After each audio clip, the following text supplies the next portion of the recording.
بسم اللہ الرحمن الرحیم۔ اللہ اکبر، سبحان اللہ، الحمدللہ، استغفر اللہ۔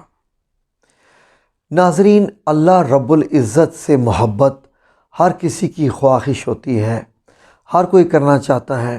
اللہ رب العزت بھی جانتا ہے کہ میرے چاہنے والے جب میری قدرتیں دیکھتے ہیں، جب کائنات کے رنگ دیکھتے ہیں، جب وہ پھولوں کا کھلنا، بیج سے درختوں کا نکلنا، ان کے اوپر رنگ رنگ کے پھول، رنگ رنگ کے پھل، جن کے مختلف ذائقے، سمندر کے اندر رنگ رنگ کی مچھلیاں، اڑتی مخلوق، چلتی مخلوق، رینگتی ہوئی مخلوق، نظر آنے والی مخلوق، نہ نظر آنے والی مخلوق، سورج، چاند، ستارے، کہکشائیں، جب ہم لوگ یہ ساری چیزیں دیکھتے ہیں تو ہم اللہ رب العزت سے اتنی عقیدت اور اتنی محبت شروع کر دیتے ہیں کہ اس کے بعد وہ محبت اور وہ جو عقیدت ہوتی ہے وہ ہم دیکھنا چاہتے ہیں کہ یا رب العزت تو کیسا ہوگا، جب تیرے اتنے اتنے بڑے کام ہیں تو یا رب العزت تو خود کیسا ہوگا۔ یہ انداز اور یہ احساسات اللہ رب العزت بھی جانتا ہے۔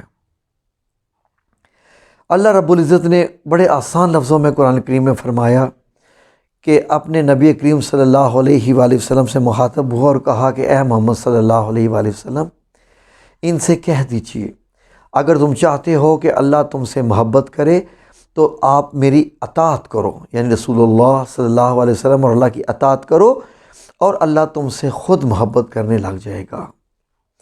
یعنی کہ امپریس ہونا اور بات ہے، اس کے بعد کچھ ادائیگی کے معاملات بھی ہیں۔ ناظرین، یہ جو بن دیکھے محبت ہے یہ کتنی شدت بھی اختیار کر سکتی ہے انسان کی۔ آئیے آپ کو ایک واقعہ بتاتے ہیں جو حضرت نظام الدین اولیاء رحمۃ اللہ علیہ نے بتایا تھا۔ حضرت نظام الدین اولیاء کافی دن ایسا ہوتا رہا کہ وہ ایک جملہ بولتے غش کھا کے گر جاتے۔ وہ جملہ کیا تھا کہ ہم سے تو دھوبی کا بیٹا ہی بہتر رہا۔ ایک دن مریدوں نے پوچھ لیا کہ حضرت یہ بتائیے یہ کیا واقعہ ہے، آپ ایک دم غش کھا کے گر پڑتے ہیں، یہ دھوبی کے بیٹے کا کیا قصہ ہے؟ تو حضرت نظام الدین اولیاء نے قصہ بتایا کہ ایک دھوبی اور دھوبن تھے جن کے ہاں محل سے کپڑے دھلنے کے لیے آیا کرتے تھے۔ ان کا ایک بیٹا تھا، جوں جوں وہ بڑا ہوتا گیا وہ بھی والدین کی جو ہے وہ مدد میں لگ گیا اور وہ بھی کپڑے دھونے لگ گیا۔ انہی کے پاس محل سے بادشاہ اور ملکہ کے ساتھ ساتھ شہزادی کے کپڑے بھی آیا کرتے تھے۔ شہزادی کے کپڑے اتنے خوبصورت ہوتے تھے کہ دھوبی کا بیٹا خاص اپنی محنت کے ساتھ بڑے الگ تھلگ طریقے سے ان کپڑوں کو دھوتا، پھر اپنے ہی ایک الگ تھلگ طریقے سے ان کو تہہ کرتا اور بھجواتا۔ یہ سلسلہ بہت عرصہ جاری رہا اور کھویا کھویا رہنے لگا اور ان کپڑوں کو انتظار کرنے لگا، انہی کپڑوں پہ زیادہ ٹائم دینے لگا۔ دھوبن نے جب یعنی بیٹے کی ماں نے جب یہ معاملہ دیکھا تو پریشان ہوگی۔ دھوبی کو بتایا کہ یہ بیٹا ہمیں مروائے گا، ایسا لگتا ہے کہ یہ شہزادی کے عشق میں گرفتار ہو گیا ہے، وہ بھی نادیدہ، یعنی نہ شہزادی کو دیکھا، نہ شہزادی کو جانا، نہ کچھ، لیکن اس کے کپڑوں کی وجہ سے ہی اس نے اپنے دل میں اس کی ایک صورت بنا لی ہے۔ اب وہ ان کپڑوں کے ذریعے اپنے عشق کا بخار اتارتا رہتا ہے۔ دھوبی نے بھی جب اس معاملے پہ غور کیا تو واقعی اس کو بھی لگا کہ یہ تو بڑی خطرناک بات ہے۔ اس نے ایسا کیا کہ اپنے بیٹے سے کہا کہ تم گھر پہ ہی رہا کرو، ہم خود ہی کپڑے دھو لیا کریں گے، تم کوئی اور کام کرو، تم نے آئندہ سے ہمارے ساتھ نہیں آنا۔ اب بیٹا گھر پہ رہنے لگ گیا اور اب جو اس کے نادیدہ عشق کا بخار تھا اب وہ نکل نہیں پا رہا تھا، جو کہ کپڑوں کی دھونے، کپڑوں کے جو ہے وہ صفائی ستھرائی اور ان کے پاس ان کے تہہ کرنے میں جو ہوتا تھا، اب وہ بخار نہیں نکل پا رہا تھا۔ اب ہوا کہ وہ بیمار رہنے لگ پڑا۔ اب وہ اتنا بیمار ہوا کہ بستر مرگ سے ہی وہ چل بسا۔ دھوبی اور دھوبن بہت پریشان ہوئے، دھوبی اور دھوبن دونوں، اور اس کے غم میں، لیکن ان کے علاوہ اس کے پاس کوئی چارہ بھی نہیں تھا کہ وہ کیا کرتے۔ دوسری طرف یہ ہوا کہ جب اب کپڑے دھل کے آتے شہزادی کے تو ان کا کچھ انداز ہی اور ہوتا تھا۔ شہزادی نے یہ نوٹس لیا کہ نہ اب پہلے جیسے دھل رہے ہیں نہ پہلے جیسے طے ہو رہے ہیں۔ شہزادی نے بلا بھیجا دھوبن کو اور محل میں طلب کر لیا۔ شہزادی نے دھوبن سے پوچھا کہ پہلے میرے کپڑے کون دھوتا تھا؟ ملکہ نے کہا میں دھوتی تھی۔ شہزادی نے کہا نہیں، ایسے ہو ہی نہیں سکتا۔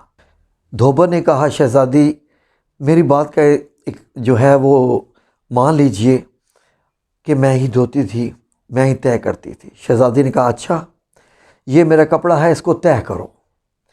دھوبن نے اپنے طریقے سے کپڑا طے کر دیا۔ اب شہزادی کو غصہ آ گیا اور اس نے دھوبن سے کہا کہ جھوٹ مت بولو، بتاؤ کہ میرے کپڑے کون دھوتا تھا اور طے کون کرتا تھا پہلے۔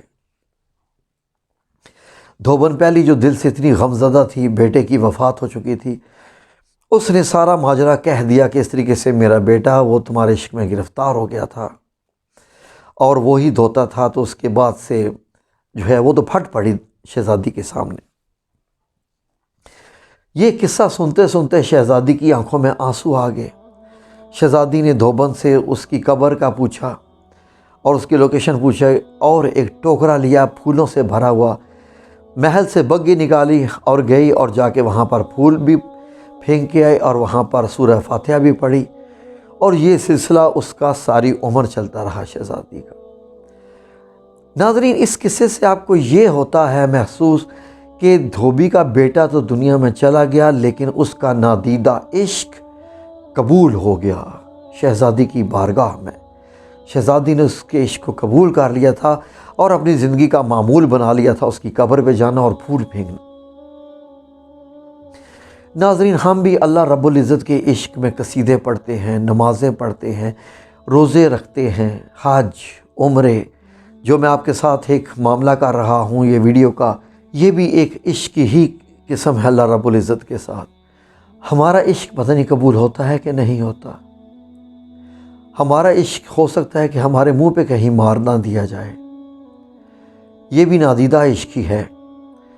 اس لیے جب اللہ رب العزت سے محبت کا معاملہ کریں اس میں آنسوؤں کی جھڑی بھی چاہیے، اپنے دل کی دھڑکن بھی چاہیے، رات کی عبادت بھی چاہیے، روزمرہ کی گفتگو میں بھی چاہیے، اٹھتے بیٹھتے کھاتے پیتے اللہ کا ذکر چاہیے، سامان خریدتے بازار میں آتے جاتے اللہ رب العزت کا ذکر چاہیے، اللہ رب العزت کو محسوس کرنا اپنے ساتھ اور اپنی زندگی کو اس کے مطابق ایسے ڈھالنا کہ اللہ رب العزت ہماری محبت کو قبول کر لے، تو ہم بھی اطمینان والی جان یعنی نفس سے مطمئنہ جب ہم قبر میں ہمیں جب اتارا جائے تو فرشتے آ کے اسے اپنے ہاتھوں میں لے کے آسمانوں پہ پیش کریں اور یہ بتا دیں کہ یہ اللہ